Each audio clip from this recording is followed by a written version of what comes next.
Hi everyone, my name's Jamie Butler and I'm at my office, the Center for Love and Light in Atlanta, Georgia. I'm here with my assistant Amy off screen. She didn't want to be on screen today. And we thought it would be great to make a short little casual video of a lot of the questions we get from our viewers. Most of them relate to Erik. So Amy's going to read the questions off and I'm going to answer, I hope.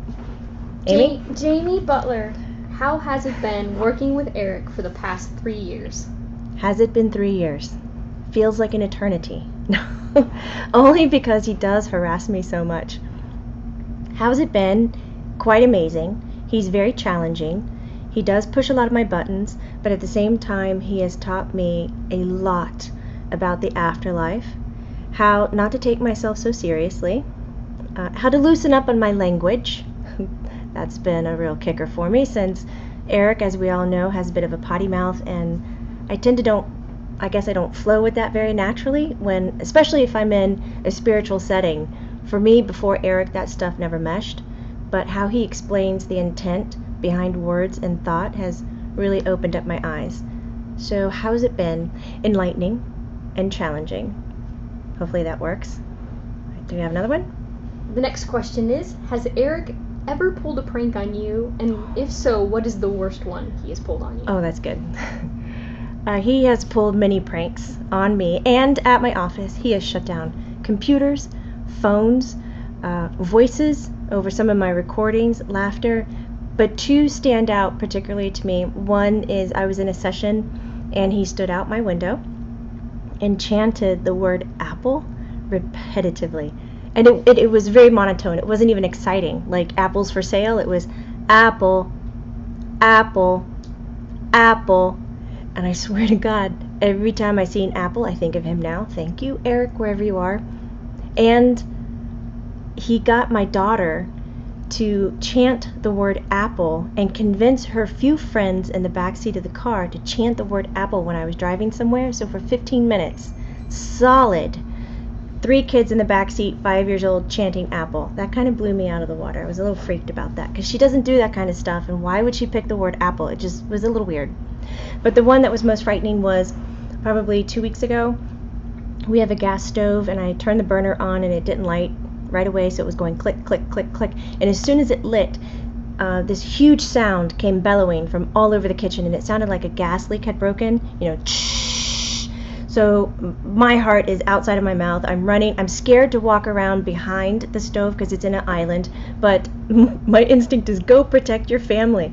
So I'm trying to run downstairs. I can't scream. I'm so scared. I'm whistling for my husband to come upstairs, and all of a sudden we hear this voice talking. Somehow the gas turned on at the same time that this random radio that we never use, we use it as an iHome docking station to listen to our iPhones, turned on the radio, full blast, on no station, just static. But to me, I was focused on gas. I thought a gas leak had broken. I was about to throw up. It was horrible.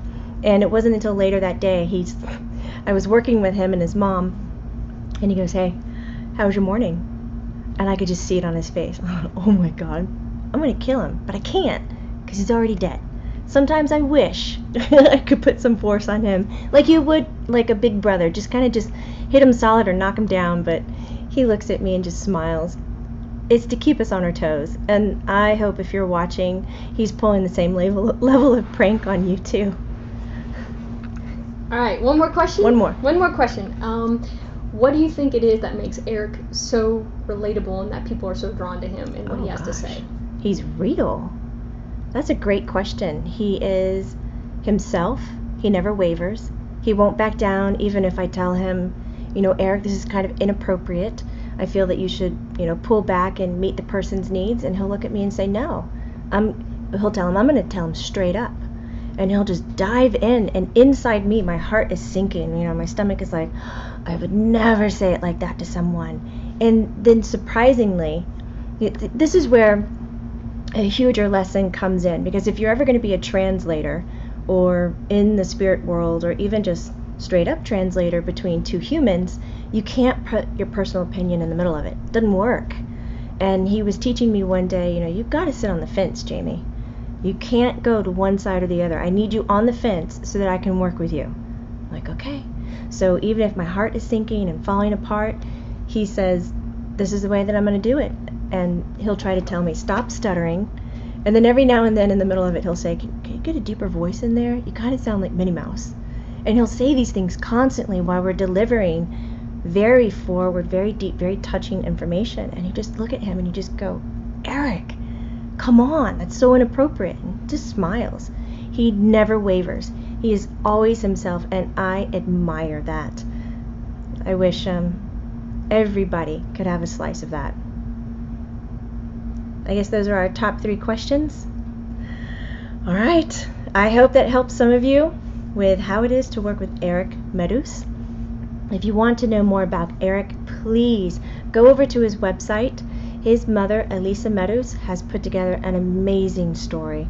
Her life and how she's viewing life after death is quite an intense experience. Start with the archives at Channeling Erik, and that's Erik with a K, ERIK.com. Thank you for the opportunity, and just shout out kind of how Erik always does. Elisa, I love you. Thank you for the experiences. Take care, everyone. Bye.